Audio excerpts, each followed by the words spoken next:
அவுது பில்லாஹி மினஷ் ஷைத்தானிர் ரஜீம் பிஸ்மில்லாஹிர் ரஹ்மானிர் ரஹீம்.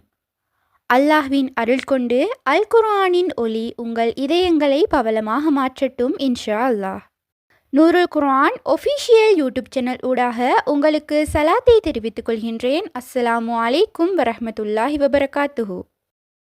நிச்சயமாக என்னுடைய பதிவுகள் அனைத்தும் எனக்கே முதல் நினைவூட்டல்.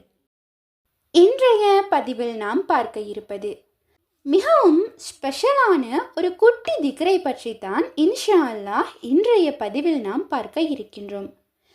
இந்த திக்ரை பொறுத்தவரை இதனுடைய சிறப்புகளை கூற வேண்டும் என்றால் சொல்லிக்கொண்டே செல்லலாம். அந்த அளவு சிறப்புகள் இருக்கின்றது.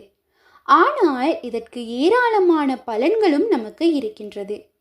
இந்த ஒரே ஒரு குட்டி திக்ர் மட்டும் நம்மிடம் இருந்தது என்றால் சுப்ஹானல்லாஹ், இந்த உலகத்தையே நாம் ஜெயிக்கலாம்.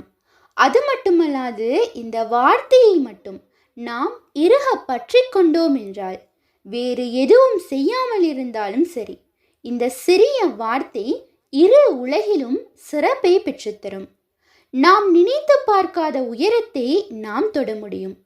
இன்னும் இந்த குட்டி திக்ரை 7 முறை உறங்குவதற்கு முன் நாம் ஓதினோம் என்றால் சுப்ஹானல்லாஹ், ஒரு ஹஜ், ஒரு உம்ரா செய்த நன்மையை அல்லாஹ் நமக்கு தருகின்றான்.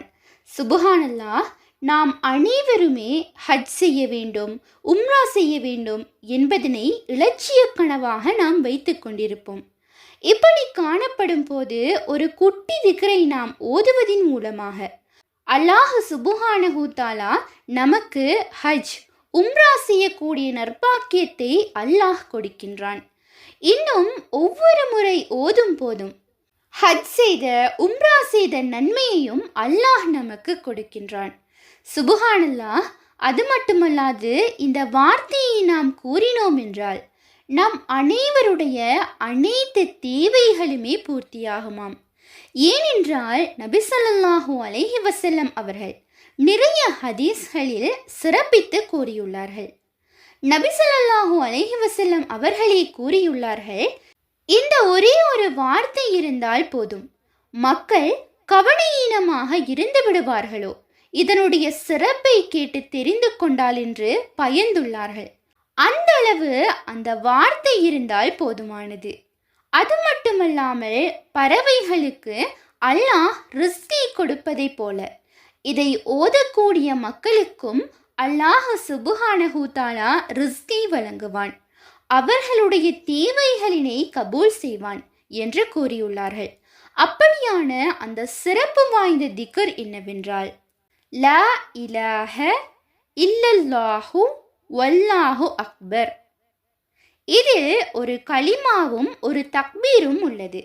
இந்த கலிமாவுக்கு ஏராளமான சிறப்புகள் இருக்கின்றது.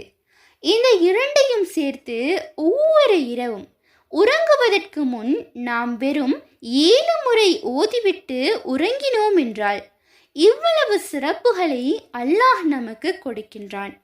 ஒரு ஹஜ் செய்த நன்மை, ஒரு உம்ரா செய்த நன்மையை உடனே நமக்கு கிடைக்கின்றது. அப்படி என்றால் சுப்ஹானல்லாஹ், நாம் அனைவருமே ஓதக்கூடியவர்களாக இருக்க வேண்டும். அது மட்டுமல்லாது நியத்து வைத்து கொண்டு 7 முறை ஓதிவிட்டு நீங்கள் அல்லாஹ்விடத்தில் துஆ செய்துவிட்டு உறங்குங்கள். இன்ஷா அல்லாஹ், நீண்ட நாளாக எதிர்பார்த்து காத்து கொண்டிருந்த விடயங்கள் கூட இன்ஷா அல்லாஹ் கபூலாகும். எனவே இந்த பதிவை அனைவருக்குமே ஷேர் செய்யுங்கள். அவர்களும் இதை செய்தார்கள் என்றால் நமக்கும் அதனுடைய நன்மை கிடைக்கும். எத்தி வைத்த நன்மையை நாமும் பெற்றுக்கொள்ளலாம். இன்ஷா அல்லாஹ், இந்த பதிவானது உங்களுக்கு பயனுள்ளதாக இருப்பின் அல்ஹம்துலில்லாஹ் என்று கமெண்ட் செய்யுங்கள். மேலும் உங்களுடைய மேலான துஆக்களில் என்னையும் சேர்த்து கொள்ளுங்கள். இன்ஷா அல்லாஹ், மற்றொரு பதிவில் சந்திப்போம். ரமலான் மாத வினாவிடை போட்டியின் இன்றைய 21வது நாள் வினா: உமையா கிலாஃபத் ஆட்சியை ஆரம்பித்த கலீஃபா யார்?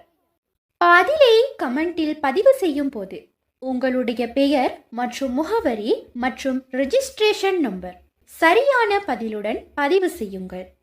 நாளைய தினம் சரியான பதில் வாட்ஸ்அப் குரூப்பில் அறிவிக்கப்படும் இன்ஷா அல்லாஹ்.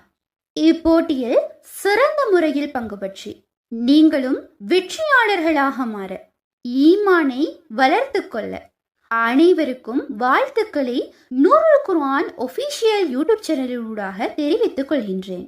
உண்மையான அறிவை தேடும் வழி அல் குர்ஆனாகும். உங்கள் ஆதரவுகளுக்கு ஜிசாக்குமல்லாஹு ஹைரன். தொடர்ந்தும் எம்முடன் பயணியுங்கள். அஸ்ஸலாமு அலைக்கும் வரஹ்மத்துல்லாஹி வபரகாத்துஹு.